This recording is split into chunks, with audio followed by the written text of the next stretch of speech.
Today is April 28th, 2021. I'm here with Michelle Victor, interviewing her for the BE Collection. Good to see you. Good to be here. Yeah, thanks. Wonderful to see you. You look great. Yeah. Thank you. You too. So it's been several years, but Truly it has been. I'm just going to ask some sort of basic questions. Our goal is to record the past and inspire the future so that perhaps some young lesbian or even an older lesbian can research this in the archives and get inspired. And so far, I think we have a lot of good recordings to inspire people. You'll be one of them. I'm sure of it. My first question is, where were you born? Long story, I was born in Chicago, but I only spent 1.5 years of my early years. I spent most of my childhood, my early years in England. Were you the firstborn in your family, or? I was, there was 2 of us. Well, there is 2 of us. Mm-hmm. My sister's 3.5 years older than me.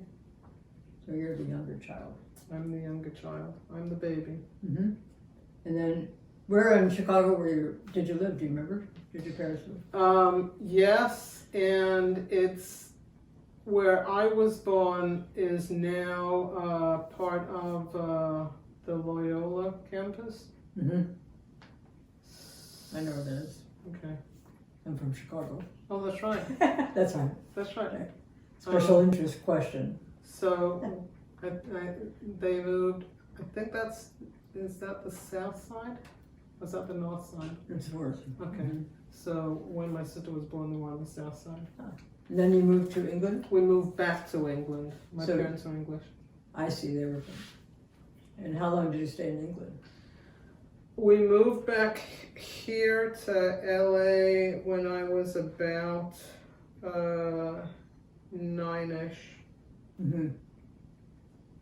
What do you remember about being in England? Everything that to me was home. Coming to the States was horrendous for Mhm. me. Did you have a lot of friends there at school? Everybody, my dad was the oldest of 8, And they were all in England? and everybody was in England. The reason that we came here was my parents had become American citizens, and I knew nobody here, and it was all I wanted to do was go home. Did you enter school right away? Yes. I was put ahead because the English school system. Was better? I hate to say that because Oh, go ahead. ultimately I think I had an excellent education. Where did you live here? West LA. Okay.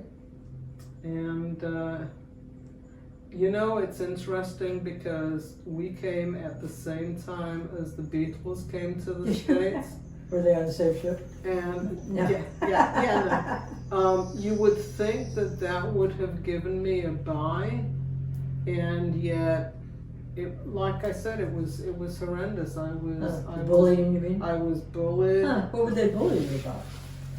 Well, I was as tall then as I am now. Mm-hmm. I had my accent was a lot stronger. Mm-hmm.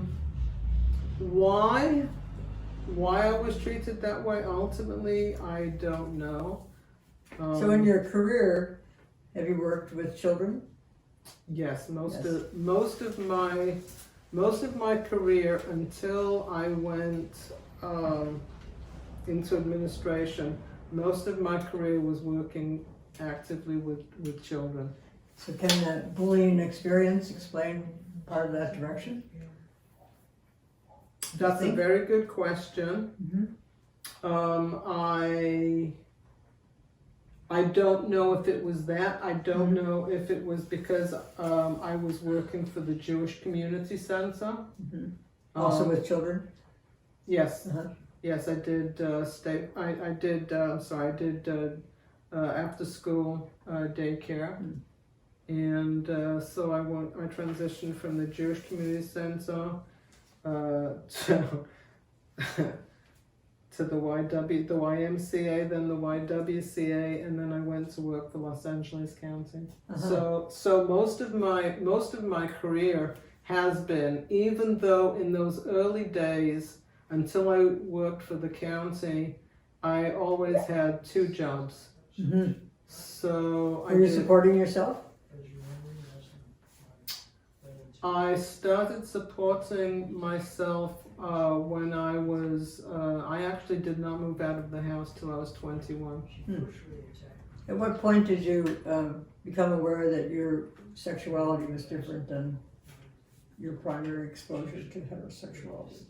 The day that I realized that I was at a friend's house, and I realized that I was supposed to go to my boyfriend's, and I realized I didn't want to. All I wanted was to be with her, and that was it. The door opened, the door closed, there was no transition, it just was. So how old were you then? 29? Uh-huh. Had you had any inkling before that? Not the slightest. No crushes on teachers? Or... They weren't defined that way. I never thought, I had gym teachers that I wanted to be around. There was nothing, to it other than they were wonderful people and we got along well. It's kind of bizarre to me that it was I that think way. everybody's, if anything I'm learning here, everybody's coming out experience is totally different. I mean, it's unique to that person and where they were at that time. Could I even say it's coming out? It was You're out. You're out. Oh, There was no process. It just there was happened. no process for me. No. So what happened with that relationship then? We were together for 5 years, then off a little bit, then altogether 8 years we were together. Mm-hmm. You still know her? Absolutely, one of my closest friends. Great. Lesbians stick together. We do. Mm-hmm. Tight group. How wonderful is that? I like that. No complaints there. Yeah, good. So when did you decide to pursue the career that your primary occupation? Have you had more than one occupation? I don't know that I would call them occupations. Career? I've done different things, and then 31 years was with the county. But what made you eligible or qualified for that job? Well, I've never been particularly proud of how I ended up doing what I did. Like, I said that I had I always had 2 different jobs, and I did. And it got to the point where supporting myself that way was challenging at best. And somebody that I worked with at the YWCA. What was your role there? At that point, I directed the state-funded daycare program. Had you finished your education? My bachelor's degree was in psychology. My master's in ed psych, counseling and guidance, and ultimately I got a marriage and family therapy license. How would you classify yourself for purposes of the interview? What would you say your primary occupation was? My primary occupation was as an administrator. Makes When you sense. think about it, what I should have done was gone to law school. I love both and absolutely used my learning. What drew you to the first one? The pay was so good that my supervisor said, you should go after that. As you listen to the interviews, you will see that people made determinations for their direction based on economics. Well, I And absolutely. I think that's, as a woman, you had to support yourself. I absolutely was driven by economics, Right. and ultimately That's good thinking in my book.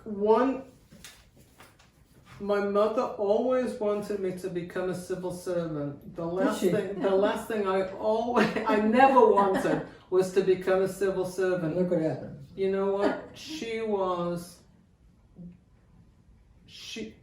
a very bright lady. I'm proud of my career. I had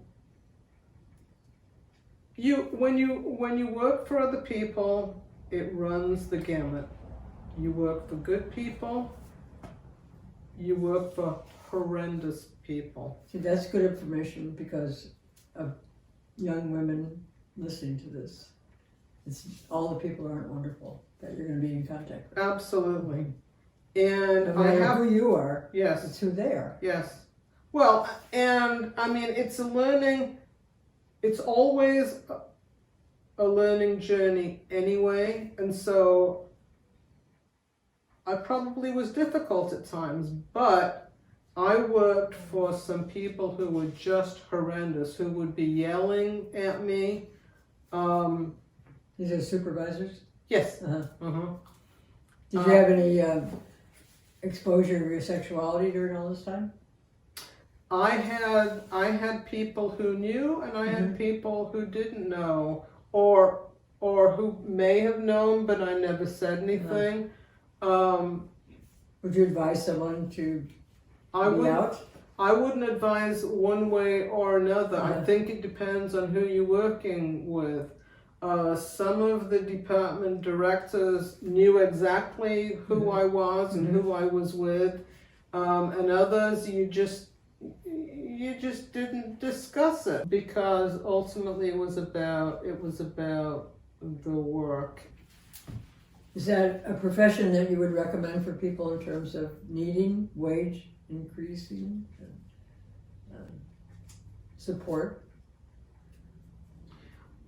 It is a very difficult job. I think ultimately, yes, you can go into it because of economics, and it pays. Considering what's out there, you can make a lot more money in the private sector, but it doesn't offer the security necessarily. So are there more women in your trade or your occupation, do you think, than men? The answer to that is yes. There are a lot more men than there ever were. Really? When I started out, there is no question about it. You know, when it started out, there was men and women. When it became a department, and with new hiring, yes, definitely more women. What do you think was a determining factor for that? Salary? No, it was a caring profession, Uh-huh. and I don't think that. Are you working with children? Yes, Mm-hmm. and I think that men were not encouraged to go into those fields. That's true. So in your life, what have been the most difficult experiences? I started getting sick at one point, and they didn't know what was wrong with me. Ultimately, it was determined that I had leukemia. That was difficult. Once again, though, I had wonderful staff. I was working at the time, and I remember breaking down in my office one day. I didn't have the energy to do anything. And yes, it was determined that I had AML, and I had a bone marrow transplant. That was 15 years ago. Where did you have that? City of Hope. Were you able to continue working after you had the transplant? I was off work for a year and a half, and I was very fortunate that I was able to go back to work. How's your health been since then? My health has been good. A few challenges. How do you keep yourself centered? I'm crazy. Humor. How's that, man? Humor. So how long have you been retired now? After a short time, I did start working with San Diego State University. They were providing training to folks within my own department. It was my opportunity to continue seeing some of those folks. So I mean, it was a great transition. Yeah. But I get up in the morning and I walk my dog from anywhere from 4 to 6 miles. No, Okay. that's incredible. That's great. Good. And- What's your dog's name? Shadow. Once things have calmed down, whether I will continue to do the Cal State, So are you in a relationship now? I am. How's she doing? She's doing okay. Good. Think of your own legacy now. I'm going to ask you. How would you like to be remembered if you knew you were going to die or soon? You've already faced that.